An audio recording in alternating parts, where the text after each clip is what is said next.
মিডিয়ারে দিবেন, মায়ের সংসারটা নষ্ট হয়ে যাবে। আমি এতটুকু কইলাম। 2012 সালে অভিযুক্ত আসামি আলী হোসেন বিশ্রামগঞ্জ থানার অধীনে একজন উপজাতি মেয়েকে ধর্ষণ করে এবং অবিবাহিত অবস্থায় অন্তঃসত্ত্বা হয়ে পড়ে এবং একটি ছেলে সন্তানের জন্ম দেয়। পরবর্তী সময়ে তার মেয়ে বাবা বিশ্রামগঞ্জ থানায় একটি লিখিত অভিযোগ দায়ের করে আসামির বিরুদ্ধে। পরবর্তী সময়ে পুলিশ উক্ত মামলা তদন্ত করে আসামির বিরুদ্ধে ভারতীয় দণ্ডবিধি 376 দ্বারা চার্জশিট সাবমিট করে।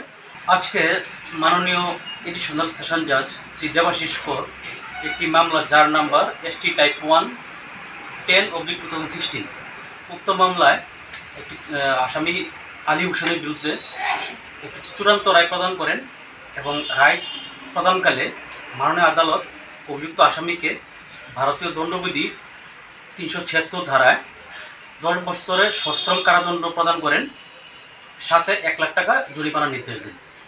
অনাদায়ে আরও 1 বছর সশ্রম কারাদণ্ড ভোগ করতে হবে। উদয়পুরের মাতা ত্রিপুরা সুন্দরী মন্দির চত্বর নবরূপে সেজে ওঠার কারণে মনাদার সুবিখ্যাত প্যারা দোকানের স্থান পরিবর্তন।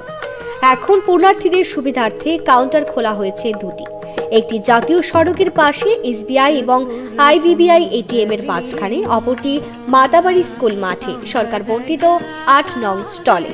ত্রিপুরা সুন্দরী প্যারা ভান্ডার, খ্যাতনামা মনাদার প্যারা। আসুন জাগ্রত মাতা ত্রিপুরা সুন্দরীকে নিবেদন করি ঐতিহ্যবাহী গুণমান সম্পন্ন মনাদার প্যারা। আপনাদের সবাইকে সুস্বাগত। যোগাযোগ নম্বর 9436473700 এবং 9436473665।